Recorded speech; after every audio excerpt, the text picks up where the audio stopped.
कुकरेल नदी जो कभी एक नदी हुआ करती थी, आज से 50 साल पहले कुकरेल से एक नदी निकलती हुई गोमती नदी में मिलती थी।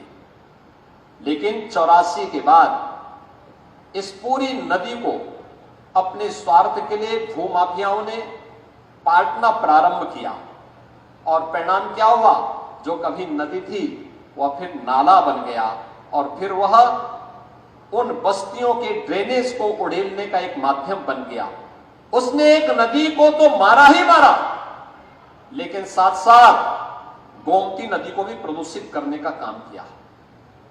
जिस नदी संस्कृति के ऊपर मानवीय सभ्यता बसी हुई है, उसको नष्ट कर दिया गया, समाप्त कर दिया गया। गोमती नदी लखनऊ में आकर के कितनी काली हो गई है, किस प्रकार की स्थिति को पहुंच चुकी है। क्या इस पाप से हम कभी वंचित रह पाएंगे जो यहां पर हुआ? और इसीलिए सरकार ने तय किया कि लखनऊ में आने वाले कोई भी अतिथियों, कोई भी पर्यटकों, लखनऊ वासियों के लिए भी, प्रदेश वासियों के लिए भी हम कुकरेल में एक नाइट सफारी की स्थापना करेंगे। नाइट सफारी यहां पे लोगों के पर्यटन और मनोरंजन के साथ साथ ज्ञानवर्धन का भी एक केंद्र बनेगा, लेकिन साथ साथ इको टूरिज्म के एक बेहतरीन स्पॉट के रूप में हम पूरे कुकरेल क्षेत्र को डेवलप करेंगे।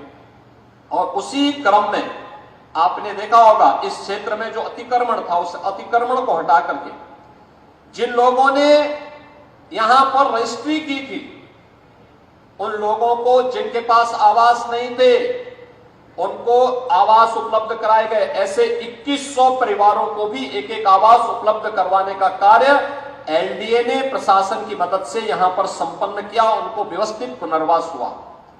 लेकिन साथ साथ जिन लोगों ने जमीन के धंधे के साथ जुड़ करके पर्यावरण को नुकसान पहुंचाने का काम किया और भूमाफिया बन करके लोगों को ठगने का काम किया, ऐसे भूमाफियाओं के खिलाफ भी कार्रवाई करते, एफआईआर लॉन्च कराते, उनके खिलाफ कार्रवाई की गई और सुप्रीम कोर्ट तक लड़ करके लखनऊ विकास प्राधिकरण ने आज इसे खाली करवाया है। और खाली करवाने के बाद जहां पहले अकबर नगर के नाम पर यहां पे पॉल्यूशन का एक माध्यम बना हुआ था, आज वहां पर भगवान श्री राम के छोटे भाई लक्ष्मण जी के नाम पे सौमित्र वन का आज यहां पर गठन हुआ है। ये जो जितने भी पेड़ लगाए जा रहे हैं ये सौमित्र वन ही हैं, ये सौमित्र वन के ही हो रहे हैं। हरशंकरी के एक वाटिका मुझे भी यहां पे लगाने का अवसर प्राप्त हुआ है।